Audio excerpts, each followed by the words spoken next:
What's up, everybody, and welcome to Full Range Media. I am your host, MostValuablePat, and today we are going to talk about God of War and what we can expect out of this game going forward. This game comes out in just a couple days, so we are going to try and give you guys a little bit of an idea about what's coming out with this game and what we can expect out of this game. So it releases on the 20th of April of 2018 and is developed by Sony Santa Monica Studios. I've been a big fan of God of War for as long as the game series has been out. Moving from Super Nintendo and Nintendo to PlayStation when 64 came out, and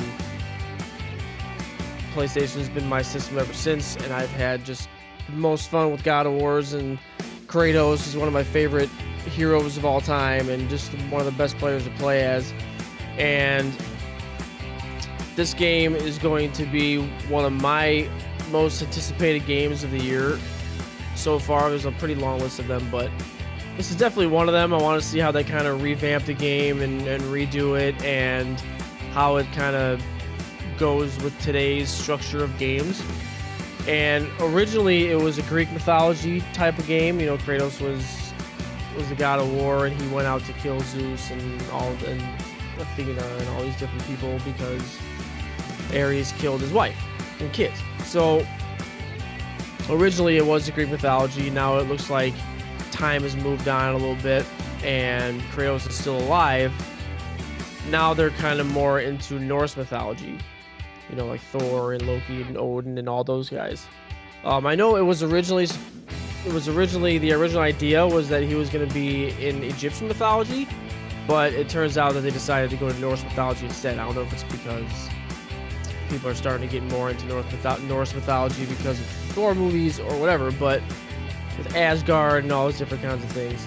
And all the stars like Thor, Loki, and Odin are all mentioned in this universe at some point. Whether or not we're going to see them is kind of a different story, or even fight them is a different story. Hopefully we do one of those things. But Kratos now is living in the Viking times, and he has a wife and a kid, and his kid's name is Atreus.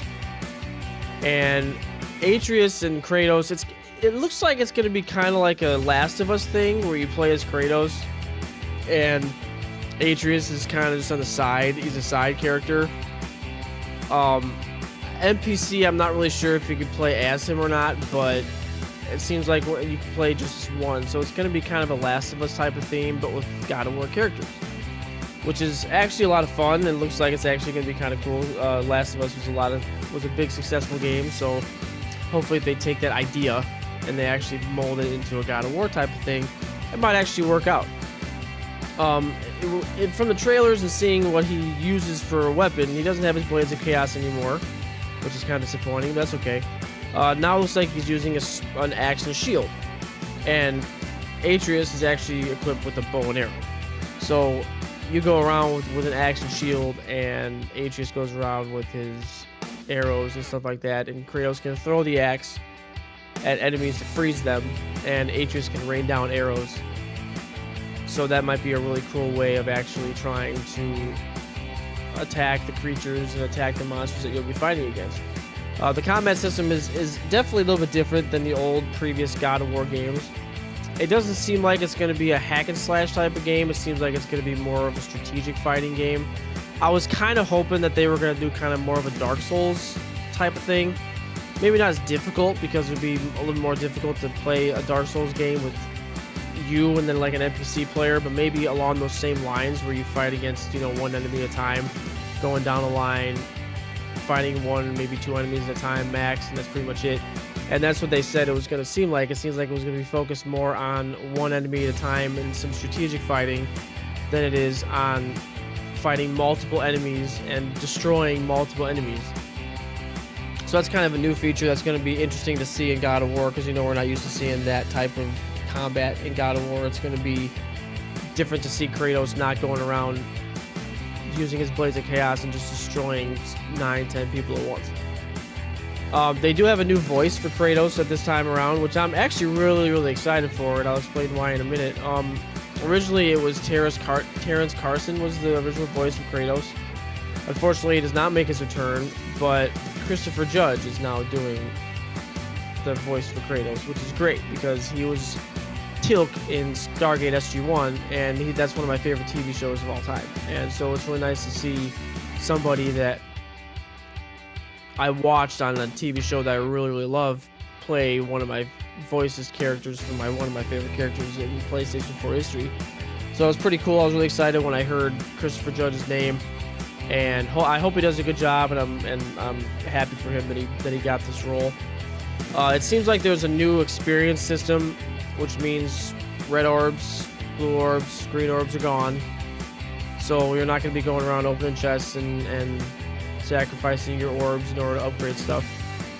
They do have a huge skill tree that you can experiment with for both you and Atreus. It is and there are a lot to choose from. Upgrading your stuff by improving your gear. There are 2 dwarves in the world that take care of that. Their names are Brock and Sindri, and they're from Norse mythology. And they're actually the ones that made Mjolnir, which is Thor's hammer. They did say that these 2 guys are not going to be just, people that you go into a town and there they are and you trade and craft items with and all that kind of stuff. They are going to be, somewhat in the story, and they're going to be a part of the story, which is neat because you don't really see a whole lot of, NPC characters that you trade and craft items and blacksmiths and stuff like that. They're actually part of stories. The exploration that you go around and do is also changed. It's no longer a linear type of game where you have one direction to go, one way to go, one room to be in where you solve a puzzle and then move on to the next one. It seems more open world with a whole lot of different places that you can explore, and also a lot of creatures that you can fight against. And some of the creatures that they did mention and it's very tight-knit because they didn't give us a lot of information about all the creatures that you're going to be fighting against. Looking at the trailers, you see a few different strange-looking creatures flying around and all that kind of stuff, but whether or not you're going to be fighting them, you saw that big snake that he fought, that Kratos was fighting with his kid and stuff like that. So, but there are Dragers who are kind of like zombie-like creatures from Norse mythology. And there's also some things called the Revenant, which is a monster that can teleport and use magic. But as far as the gods go, hopefully we do see some of the gods like Thor and Odin and Loki and all those guys from Asgard either helping him or we have to fight against them. Not really sure how that's going to work out, but we're going to have to check it out and see how it actually works. The director of the game, his name is Cory Balrog, and he made an announcement that was very important to me, and I'm sure it's very important to a lot of you guys out there. There are not going to be any microtransactions in this game whatsoever, which is fantastic. The in-game currency is actually called Hack Silver, and you find this by defeating enemies and through chests and all that kind of stuff. If you're worried about the length of the game, the old God of War games were kind of short, in my opinion. I mean, you play normal and then you beat the game within 10-15 hours, and then you go back and play on hard and then super hard. So I mean, you add it up, but I mean the first time you play the initial game is not very long. But Cory Balrog said that this game was going to be around 25 to 35 hours, and these are for the developers. If you want to do 100% of everything, I'm sure it's going to be longer. So I like long games. I like games that you can drag out and kind of just have a long time to play them and get your money's worth out of them. And so I'm really excited to play a game that's going to be kind of a longer God of War game, not just hack and slash linear way through. And I'm just kind of hoping that the story is going to be a good story. They have making up to do with the God of War series because it's been a while since the God of War has been out. So as far as all that stuff goes, I just hope that they go with the times, and people aren't really into the whole hack and slash thing too much anymore. They kind of want more strategic fighting, at least I do anyway. And hopefully they can make a formula that works. There are different additions to the game and pre-order offers that you can get if you do go out and pre-order the game today. If you go out and pre-order the game, you'll get 2 Kratos avatars.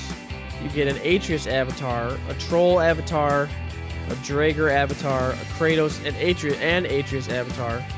And you'll also receive the Buckler of the Forged Shield skin, the Shining Elven Soul Shield skin, and the Deccan Shield skin.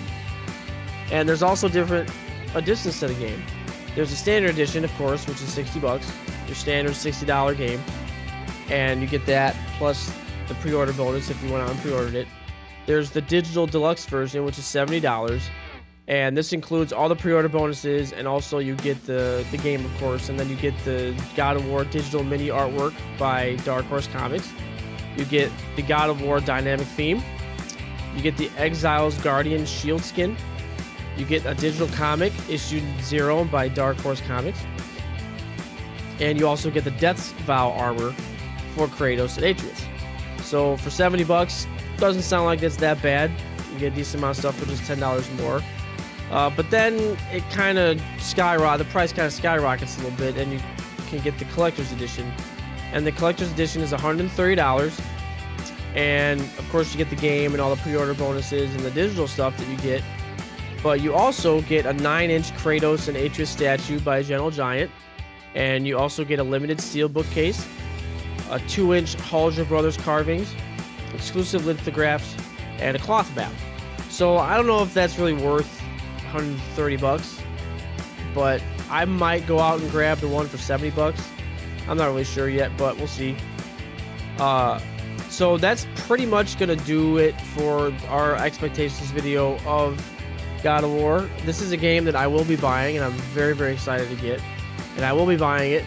So check us out on twitch.tv/FullRageMedia. I usually stream around 8-ish Eastern time, PM. And so come check me out and play it. And please don't forget to leave your comments down in the comment section while you're looking forward to this game. What did I miss about maybe an article that you read, a couple of things that maybe I missed about this game or something like that. So let us know what you think. And also, please don't forget to like and share and subscribe to this video, or to our channel, I should say, not this video, but like and share this video, and subscribe to our channel. And we want to thank you very, very much for watching. Please don't forget to always enjoy, and we will see you guys on the next expectations video. Thank you very much. Have a great day. Bye.